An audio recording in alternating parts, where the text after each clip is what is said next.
Então a todos muito boa tarde. Desde já queria agradecer a todos os que tiveram a gentileza de se juntar aqui connosco. É uma data muito especial. Fazem 10 anos em que tudo isto aqui começou e durante esses 10 anos a gente tem juntado pessoas com pessoas e grupos e mais grupos de poesia. Vejo aqui uma mão cheia de gente, alguns se conheceram aqui e trouxeram outros, e os outros trouxeram outros, e de repente se tornou tudo numa grande família poética. Quero agradecer em particular à primeira pessoa que fez aqui um evento de poesia quando isto abriu. Foi a doutora Conceição Lima, que teve a amabilidade de vir de Vizela para aqui, depois de 10 anos, ao qual eu fico muito grato. A gente conheceu-se pouco depois de eu ter chegado a Portugal, em que eu fui ao primeiro aniversário da Rádio Vizela, em que a Carmen Cardan fez as honras da casa na altura. Por isso, e por muito mais do que isso, agradeço-vos a todos e vou então passar a palavra aqui à doutora Conceição Lima. Muito obrigado e uma salva de palmas para ela.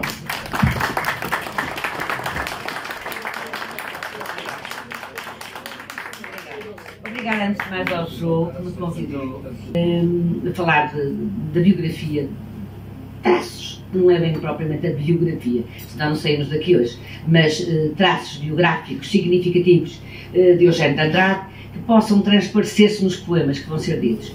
E uma das preocupações que eu tenho em relação a isso, normalmente, é que aquilo que eu vou focar em termos biográficos seja realmente ajustado ao poema que vamos ouvir a seguir. Não vamos ter nada de especial a não ser isso. Tanto quanto possível uma linguagem aproximada de todos, tanto quanto possível boa poesia, porque há bons dizedores e bons poemas. Muito obrigada a todos por estarem connosco.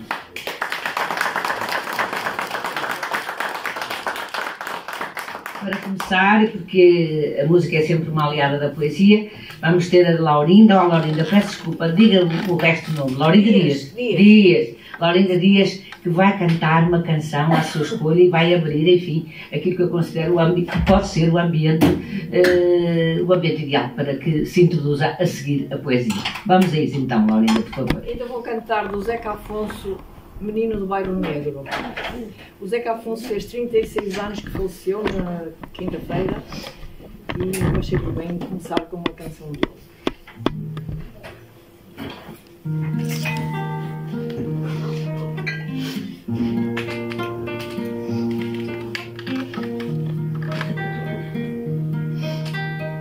Olha o sol que vai nascendo, anda a ver o mar, os meninos vão correndo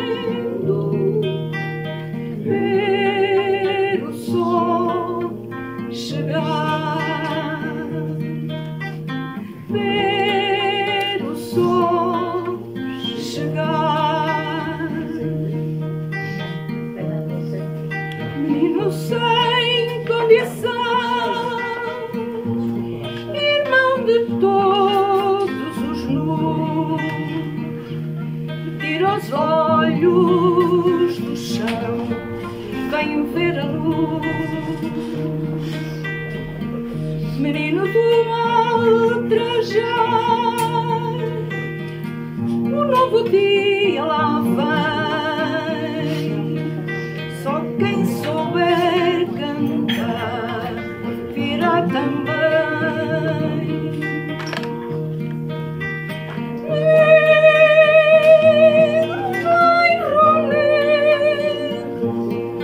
Bairro negro,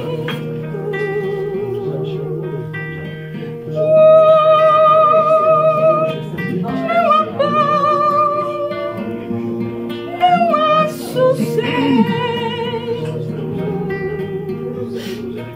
Menino pobre, teu lar, queira ou não queira, de um dia cantar esta canção. Olha o sol que vai nascendo, anda a ver o mar. Os meninos vão correndo ver o sol chegar, ver o sol chegar. Se em terra gosto cantar, se toda a terra sorrir, quem te não há de amar, menino, a ti? Se não é fúria a razão, se toda a gente quiser, um dia has de aprender, haja o que houver.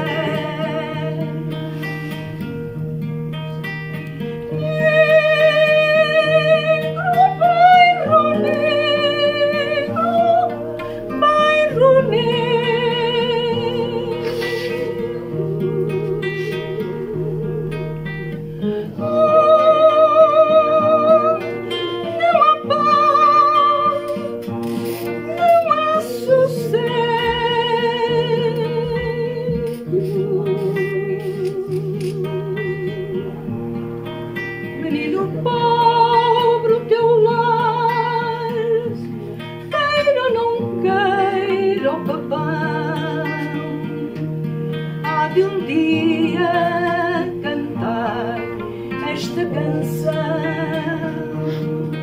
Toda a gente a cantar? Sim. Olha o sol que vai nascendo, anda a ver o mar. Os meninos vão correndo ver o sol chegar, ver o sol chegar, ver o sol chegar.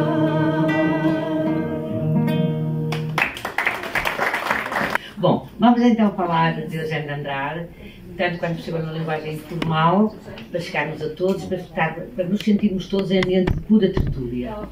E só dois avisos prévios, dois alertas no fundo, face àquilo que vamos ouvir.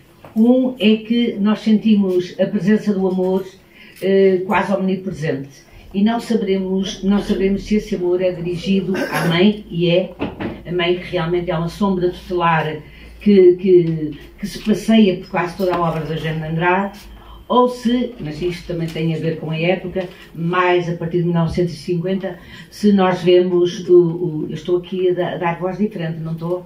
Isto está bom? Está bom? Pronto, ok. É que senão, se me ouvirem bem, eu... Pronto, eu tirar isto, mas pronto. É que eu não sou um bocado ao treino com isto. Bom, portanto, é também o amor físico, que ele não traduz de maneira muito diferente. O amor físico em Eugênio de Andrade, ele é tão sutil, tem tanta riqueza vocabular, tem tanta luz dentro, que mesmo quando fala do corpo, que ele é um poeta do corpo, ele é, particularmente a partir de 1950, ele é designado como o poeta do corpo, o poeta pagão, o poeta sem culpa. E é, como vamos ver, num momento próprio vamos ver isso, essa é uma das coisas que nós nunca saberemos muito, se um poema é dedicado a A ou B, porque entre a mãe, que é realmente uma presença, é omnipresente, como eu já disse, e o corpo, alguma paixão, como sabemos, todos sabemos que Eugênio de Andrade era homossexual, uma homossexualidade tardia, mas assumida, com muita dor. É um primeiro alerta. O segundo alerta que eu queria fazer é que, já disse isso, é um poeta do corpo, um poeta pagão que nunca assumiu a culpa. Não porque tivesse de a ter, ele não sentia culpa na forma de amar. A poesia é uma forma de esvaziar o coração, mas não expiamento, não é expiação de culpas. Ele era o sem culpa, o sem pecado. Dito isto, vamos então falar de José Fontinhas. José Fontinhas é o nome de nascimento, como foi batizado, como foi registado. Contém o nome do seu pai, que nunca o perfilhou, e quando o queria fazer já não foi a tempo, porque o filho não quis, mas também vamos ver já isso. Mas queria dizer que ele foi fruto de um amor juvenil, de uma mãe empregada e de uma casa senhorial, da altura, em que a mãe era empregada e, portanto, a desigualdade social implicou que ele nunca fosse registado nem acolhido como familiar. Ele tratava o pai como o senhorzito da Ribeira de Orca, que era a quinta onde estava a mãe.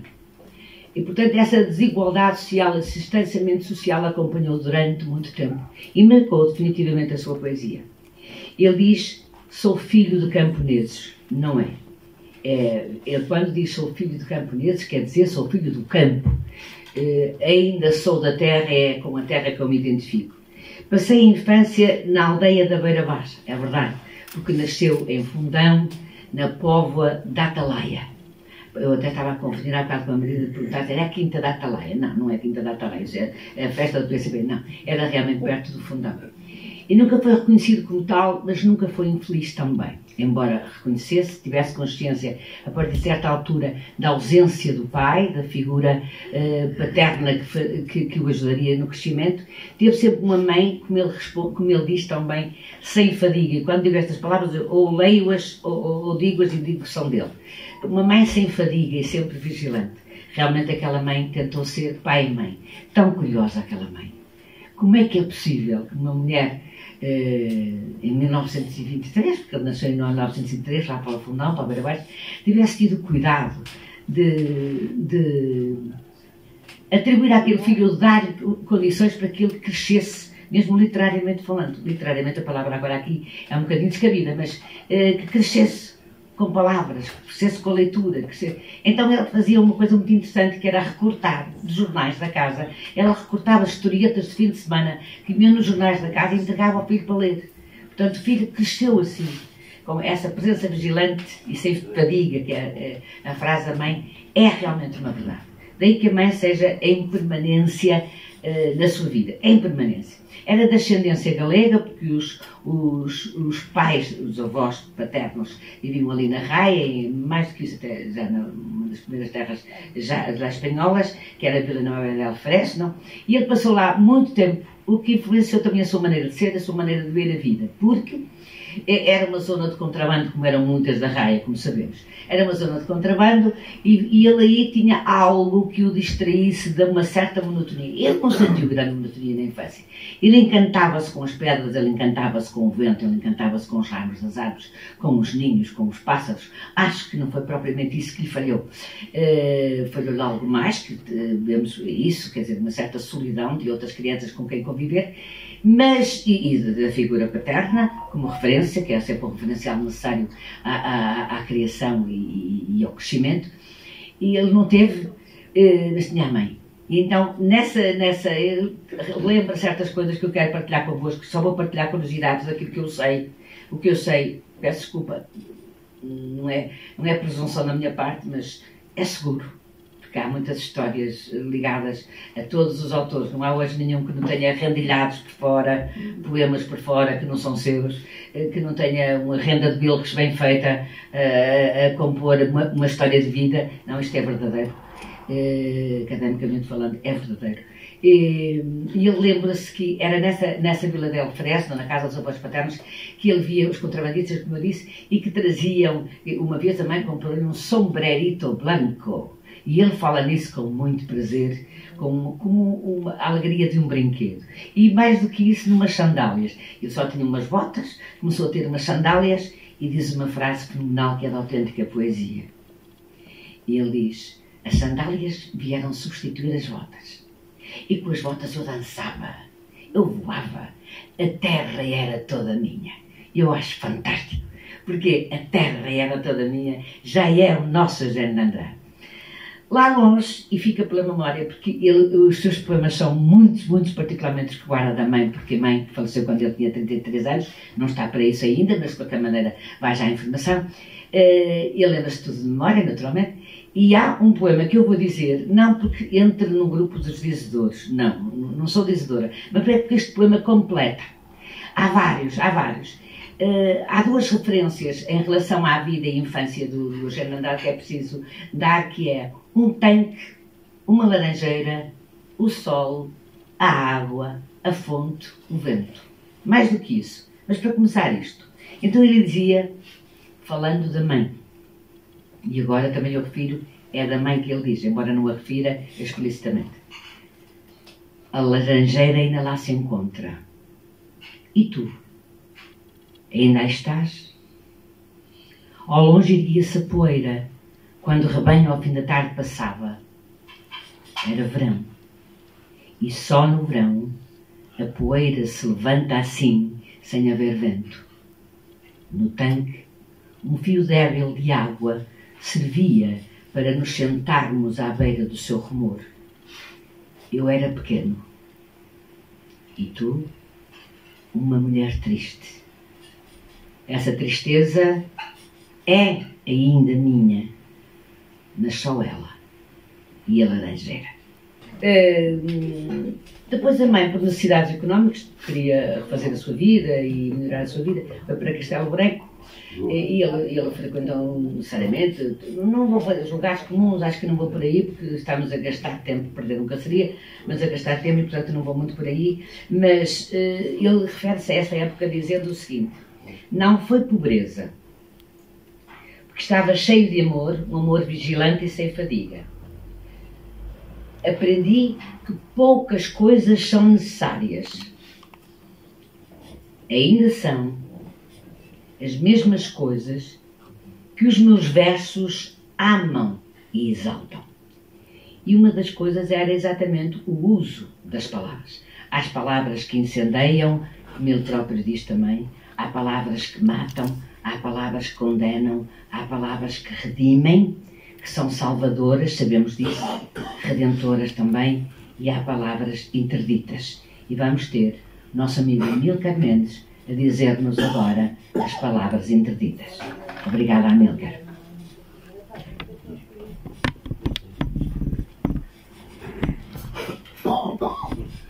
Então, boa tarde, gente bonita. Ainda há por ali alguns feios. Daí há feios, pois claro. Os navios existem e existe o teu rosto encostado ao rosto dos navios. Sem nenhum destino, flutuam nas cidades, partem no vento, regressam nos rios. Na areia branca onde o tempo começa, uma criança passa de costas para o mar. Anoitece. Não há dúvida. Anoitece. É preciso partir. É preciso ficar. Os hospitais cobrem-se de cinza. Ondas de sombra quebram-se nas esquinas. Amo-te. E entram pela janela as primeiras luzes das colinas. As palavras que te envio são interditas, até, meu amor, pelo halo das searas. Se alguma regressasse, nem já reconhecia o teu nome nas suas curvas claras. Dói-me esta água, este ar que se respira. Dói-me esta solidão de pedra escura, estas mãos noturnas onde aperto os meus dias quebrados na cintura. E a noite cresce apaixonadamente. Nas suas margens nuas, desoladas, cada homem tem apenas para dar um horizonte de cidades bombardeadas. Diretamente ligada à terra que o rodeia, aos fenómenos sociais que rodeavam, mas agora presa mais à parte telúrica, à parte que liga à terra. Ele próprio diz, e eu vou ler, desde criança que sente um desprezo profundo pelo luxo, ele conseguia viver e viveu sempre com as coisas essenciais, e quem alguma vez ouviu falar dele seriamente, ou que até o conheceu, porque muita gente o conhecia, provavelmente entre nós estará gente que o tenha conhecido diretamente, aí está, olha, cá está um, pronto, ainda bem, sabe que ele não era de trato fácil, não é? Não, era um rabugento, digamos assim, não dava entrevistas, mas já vamos falar nisso também. Era irascível, também acho que sim. E então ele tinha um verdadeiro desprezo pelas coisas materiais, que conservou pela vida fora, e a sua ligação profunda era telúrica, quando eu digo telúrica, no sentido de preso à terra. E dizia esta coisa, que eu acho também fantástica. Desde criança, o meu desprezo pelo luxo. Tenho paixão pelas coisas da terra na sua forma mais ardente. A terra, a água, a luz, o vento e a arquitetura das casas despidas, a brancura da cal, o canto das cigarras e as palavras nuas e limpas. E quem conhece, não é bem o que eu pretendo fazer isso, mas já agora dar mais chega, quem conhece a poesia do Eugênio Andrade sabe que as suas palavras são realmente lisas. São palavras realmente limpas. Ele poda o poema, ele corta tudo que estiver a mais. Seja um adjetivo, seja um advérbio, particularmente isso, realmente ele consegue, de um grande poema, ou aquelas palavras são todas necessárias como as que vimos, ou então ele consegue reduzir o poema à sua essência, ao imo verdadeiro, quando as faz chegar, descascar, descasca, até chegar ao tronco, até chegar à seiva que traspassa ao tronco. Isso é muito importante. Vamos vê-lo agora a caminho de Lisboa. Ele vai para Lisboa, rumo a Lisboa com a mãe, sempre à procura de melhor vida, necessariamente. E aos 10 anos, por volta dos 10 anos, por volta dos 11 ou 12 ou 13, não há certeza disso, mas por essa altura, não mais que os 13 anos, escreve o seu primeiro poema, que é já publicado. E é o último que ele escreve assinando José Fontinhas. A partir daí, renegando a paternidade e o nome do pai, automaticamente, ele vai assumir o nosso Eugênio de Andrade. Faz o seu percurso natural enquanto estudante e com 20 anos vê-lo já em Coimbra. Quando eu falo na Rádio de Coimbra, digo sempre estas frases, porque são banais, já são mais que ditas e reditas, mas é verdade. Para qualquer pessoa que vá aos 20 anos, também eu fui aos 16, mas de qualquer maneira, para quem vá, seja quem for, para Coimbra, na juventude, encontra, independentemente da época, independentemente do regime político, encontra-se realmente um palco diferente, porque é para lá que sopram os ventos novos.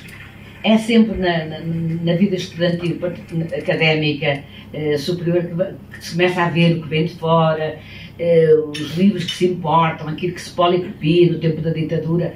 Era assim que lemos muitos livros assim, policopiados, que vinham de comboio, por aí fora, e também foi aí que ele encontrou o verdadeiro pão. Eu devo dizer que foi muito importante a vida da academia.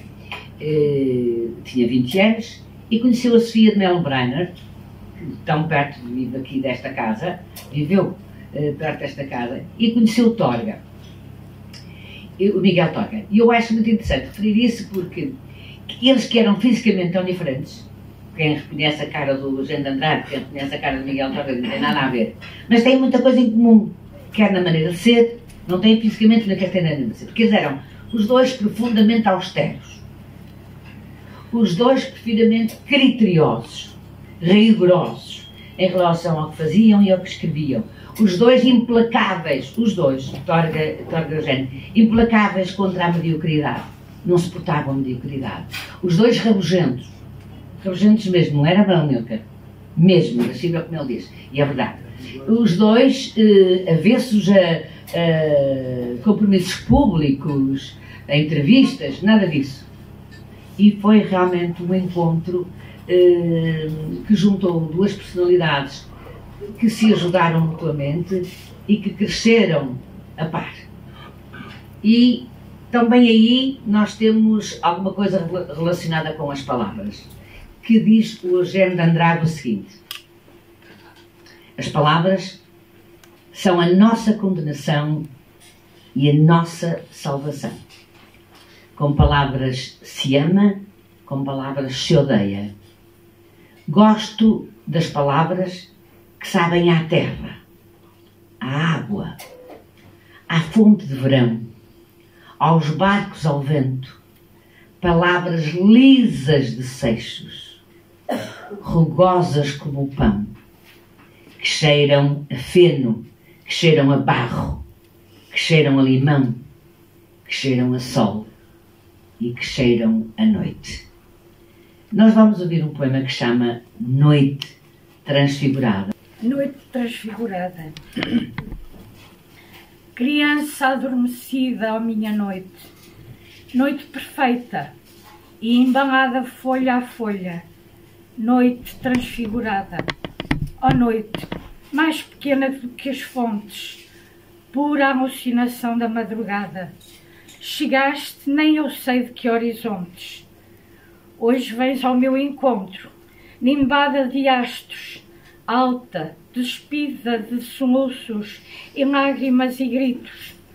Ó minha noite, namorada de vagabundos e aflitos, chegaste, noite minha, de pálpebras descidas, leve no ar que respiramos, nítida no ângulo das esquinas. Ó noite mais pequena do que a morte, nas mãos abertas onde me fechaste, ponho os meus versos e a própria sorte. Noite Transfigurada, nós vamos falar no Transfigurada com confusão. Em 1947, tinha 35 anos, chega a funcionário do Ministério da Inspeção do Ministério da Saúde e por lá fica sempre entregue ao trabalho, que vai ocupar até ao final da vida, e sempre entregue à poesia. Em 1950, e é aqui que eu quero mais chegar, vem para o Porto. E chegar ao Porto, ele há bocado disse isto, a dizer a verdade que eu sinto, ele adotou a cidade adotou, nitidamente. Porque nós hoje consideramos o Eugênio um poeta do Porto, não é? Embora saibamos que ele nasceu no Fundão. E o seu deslumbramento começa porque a sua casa ficava em frente ao mar, tem água, o que ele queria tanto. E ele olhava para a água e dizia assim: como é bom ver desaguar o rio, água com água. E dizia outro, num poema, e dizia outra frase também muito bonita, que é: eu olho para as palmeiras à minha frente e elas são como soldados homéricos. Portanto, começa a sua ligação ao Porto. E não só. Importante é saber que não só. Entra na sua vida, portanto estamos a falar de 1950, uma outra personagem, que é o corpo. Não é uma personagem pessoa, mas é uma personagem que entra realmente na sua poesia. O corpo. Credo, isto bufa. Mas, não, posso falar à vontade? Está bem? Pronto. Vocês ouvem-me assim, se eu estiver assim. É que eu estou sempre com a preocupação. Não preciso. Não, pronto, já está.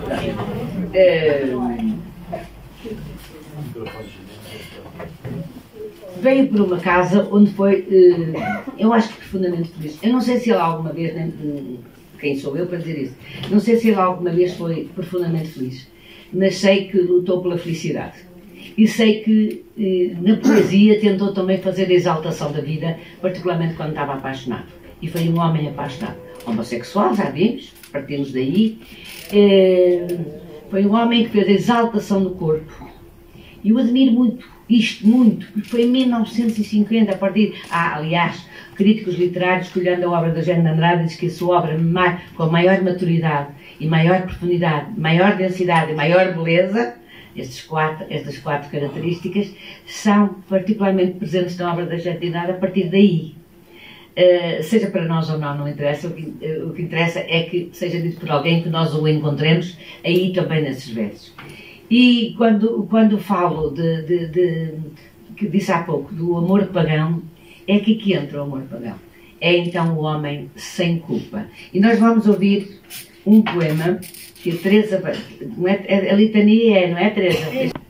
O teu rosto inclinado pelo vento, a feroz brancura dos teus dentes, as mãos, de certo modo irresponsáveis, e contudo sombrias, e contudo transparentes. O triunfo cruel das tuas pernas, colunas em repouso, se anoitece.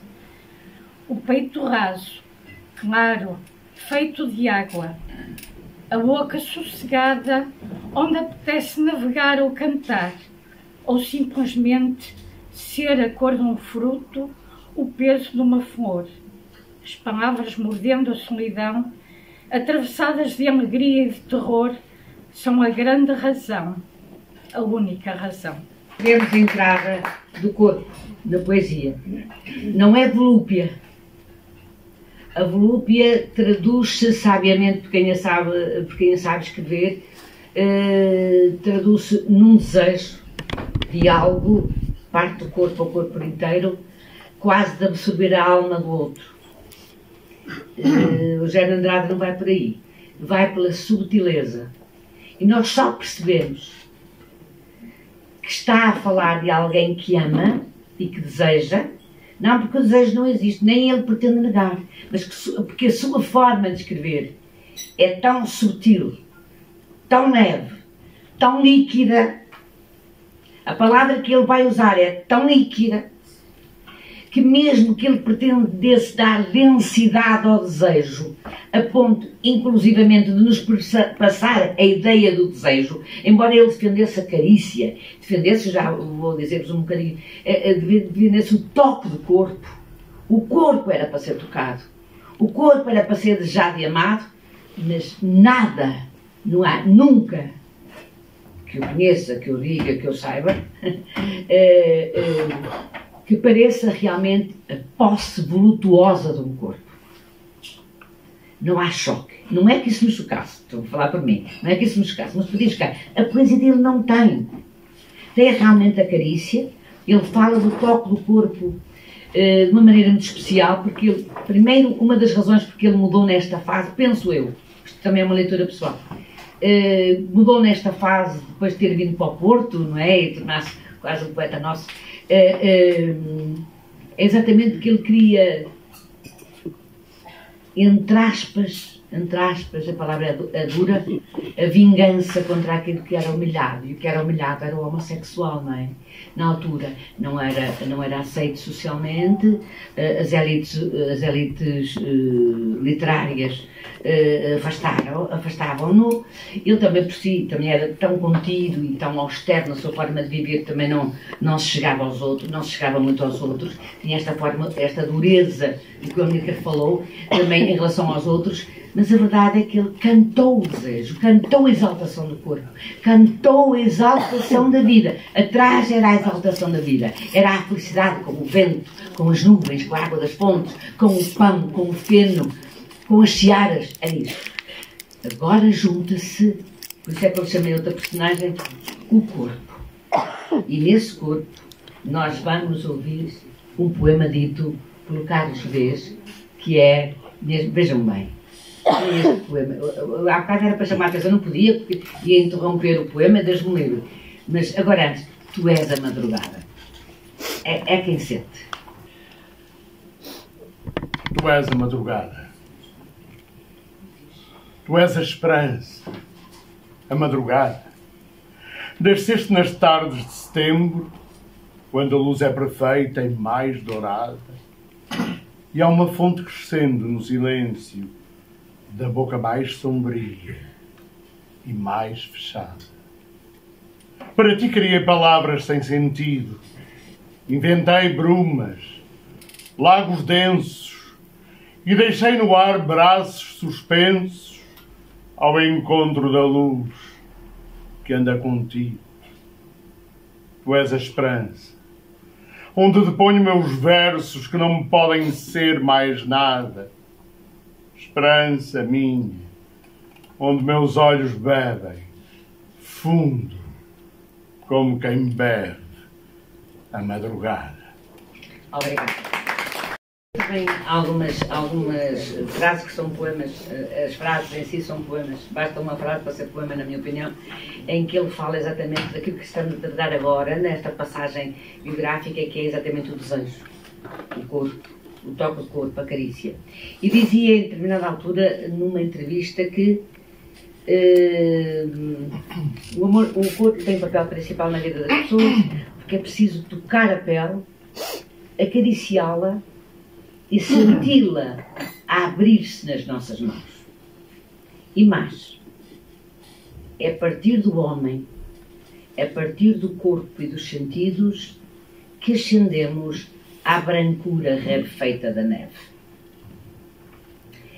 E nós dizemos assim: então este homem, cuja mãe morreu aos 33 anos, que ele temia e amava, a quem obedecia cegamente, que idolatrava, que idolatrou sempre, até à sua própria morte, a sua, Eugênio de Andrade, neste poema A Mãe, ele tem lá vários versos em que ele quase ralha a mãe, quase ralha.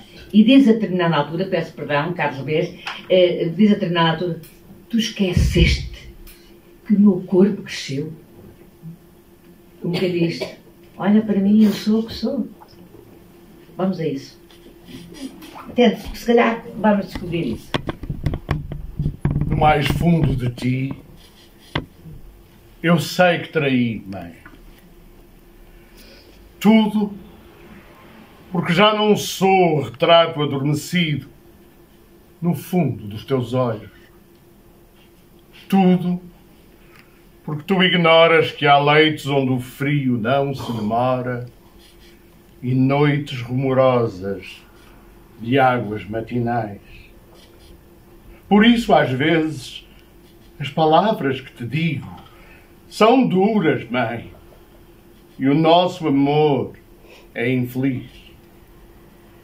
Tudo porque perdi as rosas brancas que apertavas junto ao coração no retrato da moldura. Se soubesses como ainda amo as rosas, talvez não enchesses as horas de pesadelos. Mas tu esqueceste muita coisa. Esqueceste que as minhas pernas cresceram, que todo o meu corpo cresceu e até o meu coração ficou enorme, mãe. Olha, queres ouvir? Às vezes ainda sou o menino que adormeceu nos teus olhos, ainda aberto contra o coração rosas tão brancas como as que tens na moldura. Ainda ouço a tua voz.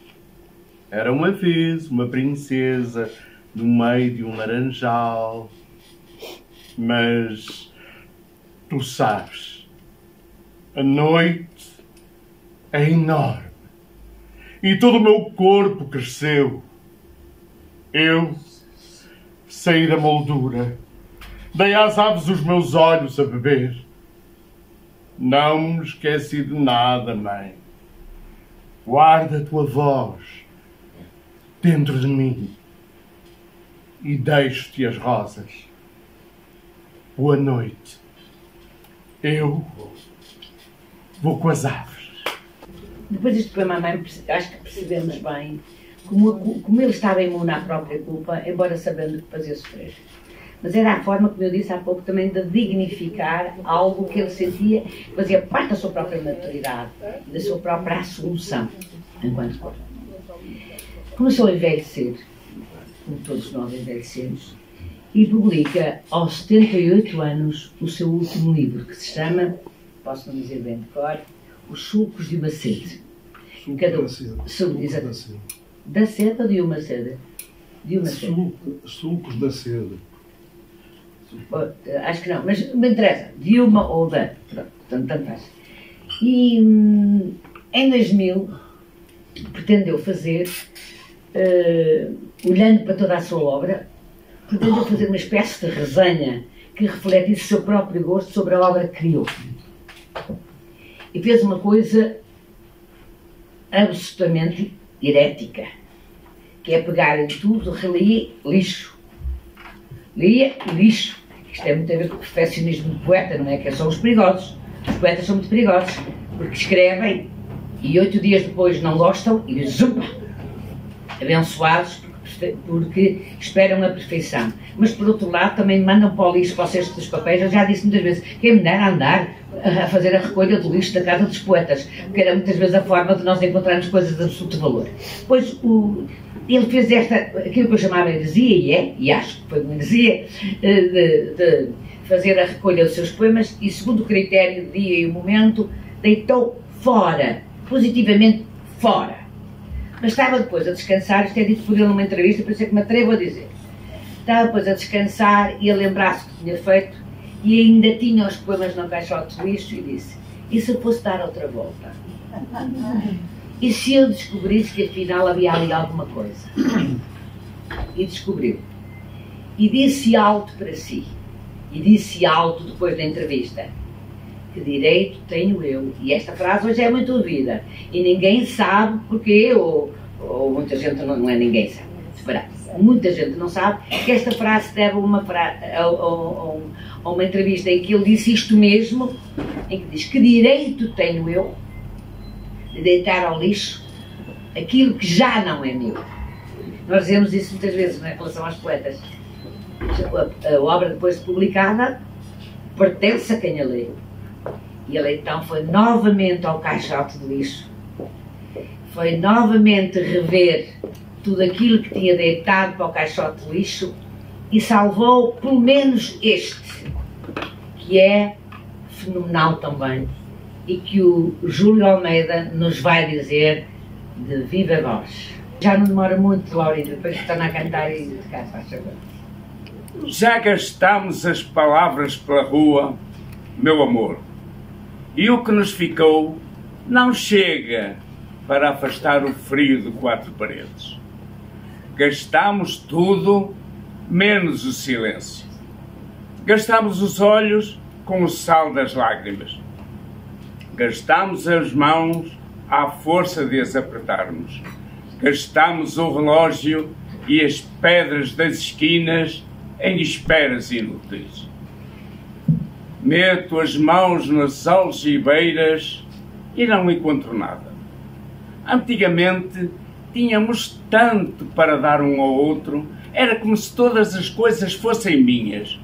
Quanto mais te dava, mais tinha para te dar. Às vezes tu dizias, os teus olhos são peixes verdes. E eu acreditava porque a teu lado todas as coisas eram possíveis. Mas isso era no tempo dos segredos, era no tempo em que o teu corpo era um aquário, era no tempo em que os meus olhos eram realmente peixes verdes. Hoje é pouco, mas é verdade, são apenas os meus olhos, uns olhos como todos os outros. Já gastamos as palavras. Quando agora eu digo, meu amor, já se não passa absolutamente nada. E, no entanto, antes das palavras gastas, tenho a certeza de que todas as coisas estremeciam só de murmurar o teu nome no silêncio do meu coração. Não temos já nada para dar. Dentro de ti não há nada que me peça água. O passado é inútil como um trapo. E, já te disse, as palavras estão gastas. Adeus. Com este poema temos um poema de desamor. Cantar o amor e o desamor faz parte da exaltação do amor e do corpo também.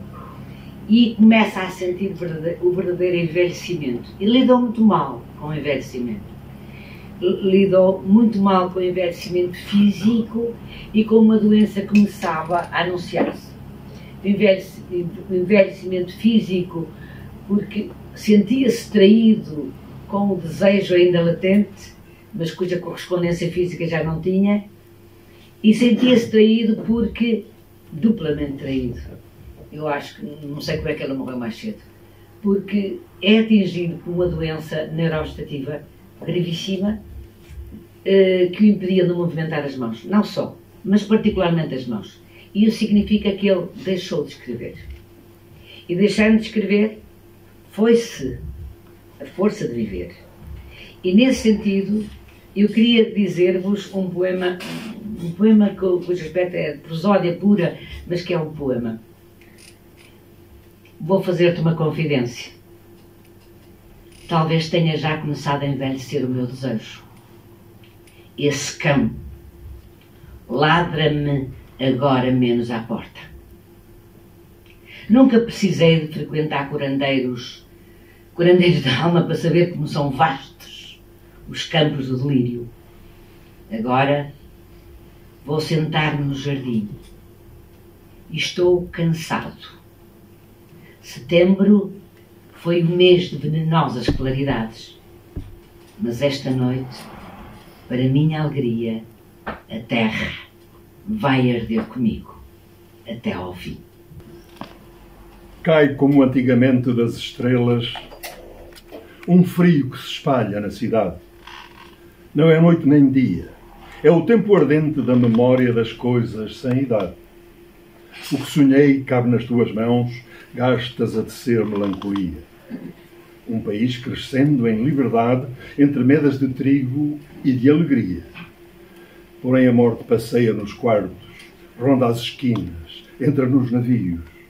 O seu olhar é verde, o seu vestido branco cheiram a cinza os seus dedos frios. Entre um céu sem cor e montes de carvão, o ardor das estações cai apodrecido. Os mastros e as casas escorrem sombras, só o sangue brilha endurecido. Não é verdade tanta loja de perfumes, não é verdade tanta rosa de cepada, tanta ponte de fumo, tanta roupa escura, tanto relógio, tanta pomba assassinada. Não quero para mim tanto veneno, tanta madrugada varrida pelo gelo, nem olhos pintados onde morre o dia, nem beijos de lágrimas no meu cabelo. Amanhece. Um galo risca o silêncio, desenhando o teu rosto nos telhados. Eu falo do jardim onde começa um dia de amantes enlaçados. Este poema, há aquilo que eu disse sobre os vastos campos, quem quiser ver, quando ele diz a confidência, começava a envelhecer e o desejo, esse cão, ladra-me agora menos à porta.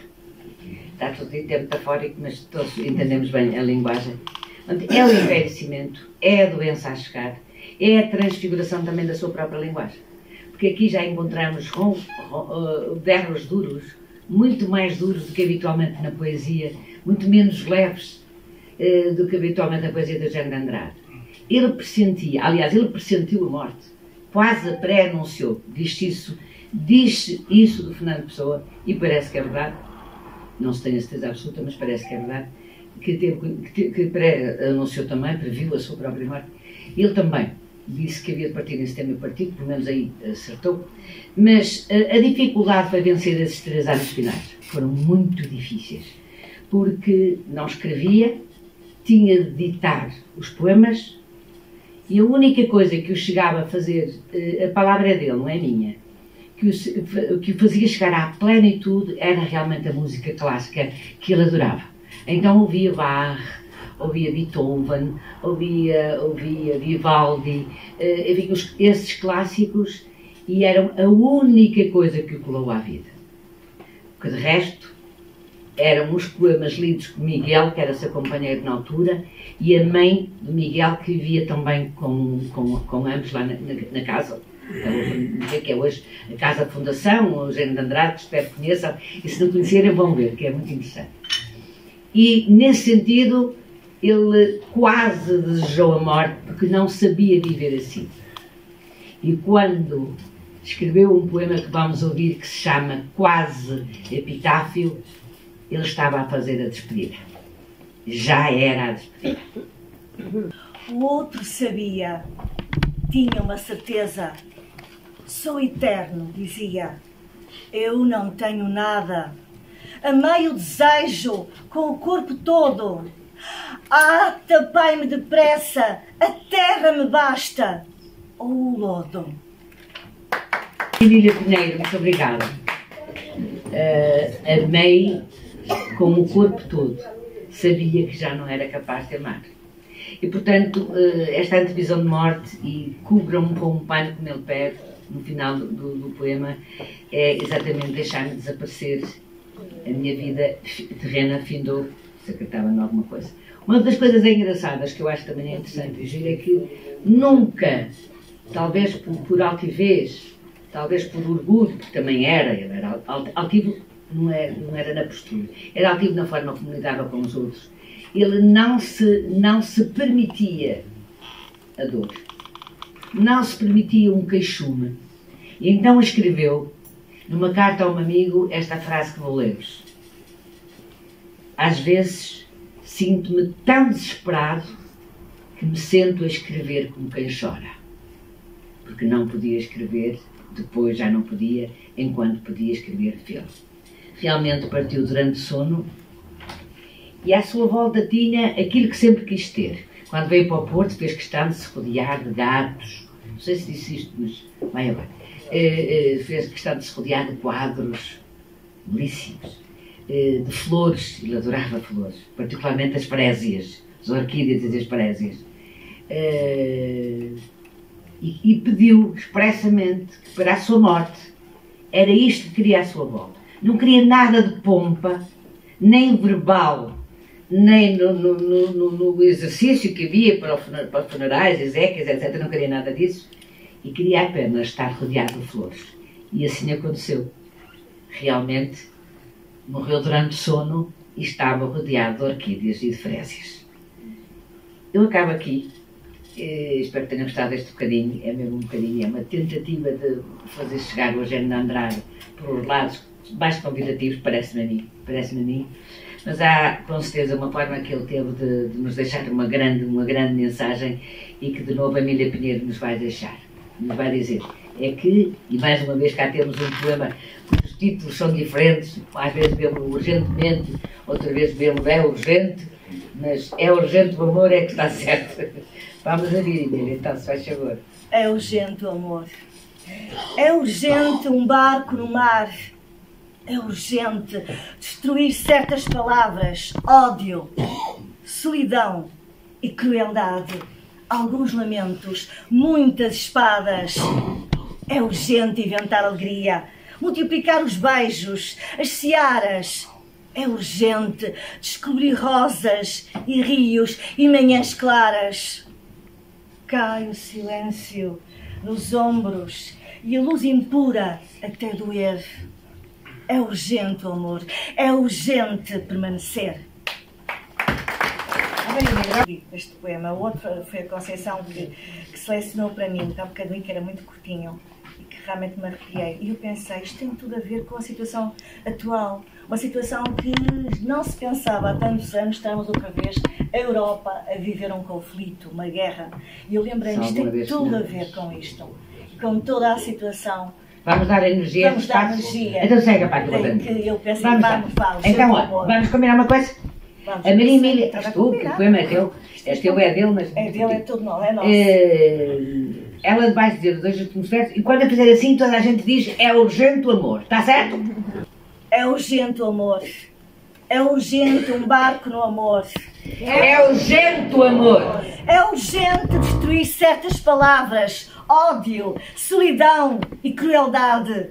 Alguns lamentos, muitas espadas.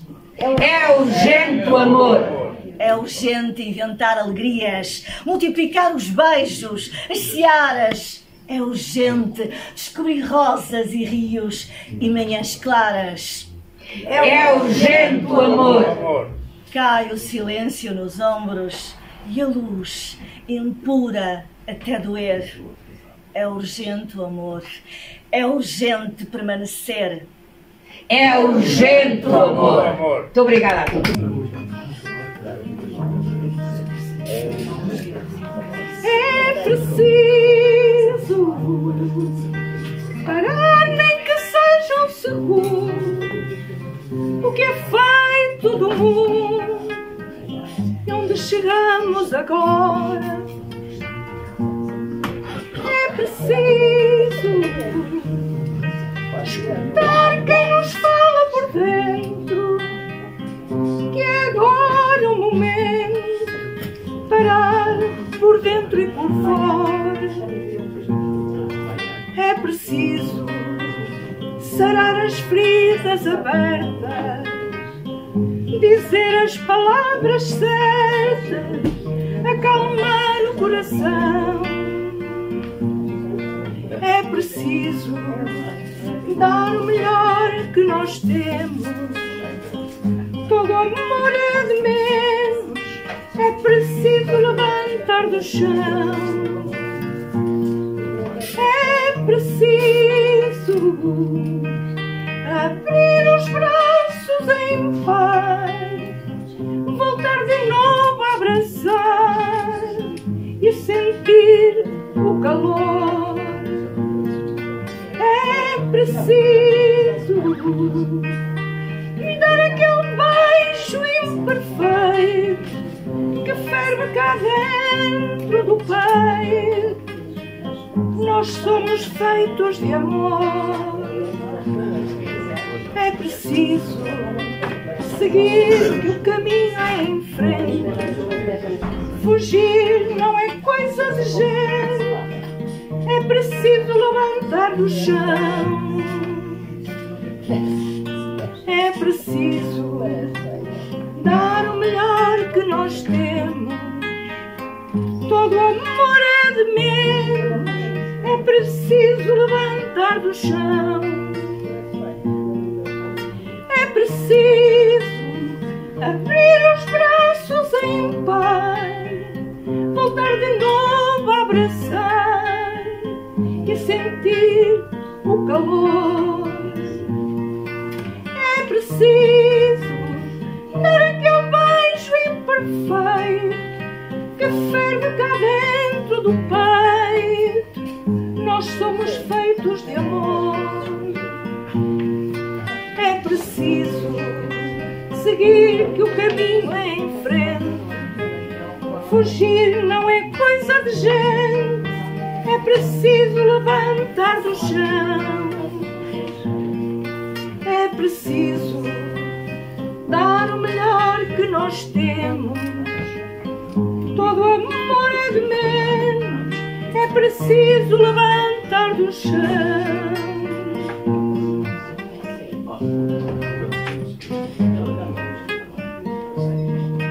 É preciso.